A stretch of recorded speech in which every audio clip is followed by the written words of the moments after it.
नळदुर्ग येथील बोरी धरणाच्या सांडव्यात कपडे धुण्यासाठी गेलेला वसीम शेख हा युवक 6 ऑक्टोबर रोजी पाय घसरून पाण्याच्या डोहात पडल्याने पाण्याच्या प्रवाहात वाहून गेला होता।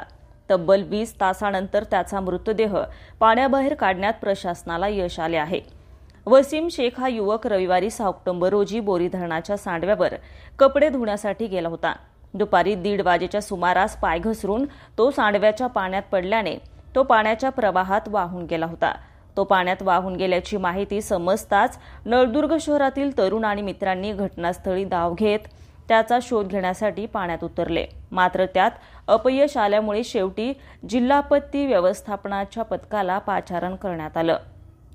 मात्र पाण्याचा वेग जास्त असल्याने तसेच रात्र झाल्यामुळे त्याचा शोध लागत नव्हता। रात्री शोध मोहीम थांबवून 7 ऑक्टोबर रोजी सकाळी 7 वाजता पुन्हा जिल्हा आपत्ती व्यवस्थापन पथकाचे प्रमोद मुंडे, नितीन कुंभार, बालाजी कलमे, परीक्षित नाईकवाडी, सिद्धेश्वर जाधव, गोविंद जाधवर, तलाठी विश्वास वायचळ यांच्यासह नळदुर्ग येथील युनुस शेख, मौला सय्यद व मुजाहिद शेख या युवकांनी पुन्हा पाण्यात शोध मोहीम सुरू केली। यावेळी बोटी आणि गळाचा वापर करून तब्बल 20 तासांनंतर वसीमचा मृतदेह पाण्याबाहेर काढण्यात जिल्हा आपत्ती व्यवस्थापन पथकाला यश आले।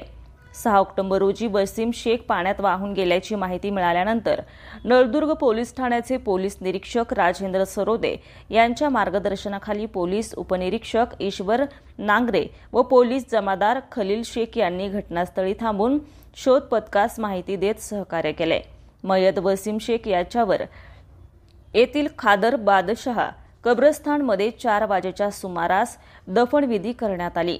यावेळी धार्मिक, शैक्षणिक, सामाजिक आणि राजकीय क्षेत्रातील मान्यवर मोठ्या प्रमाणात उपस्थित होते। Tehelka times 24 superfast news, Naldurg.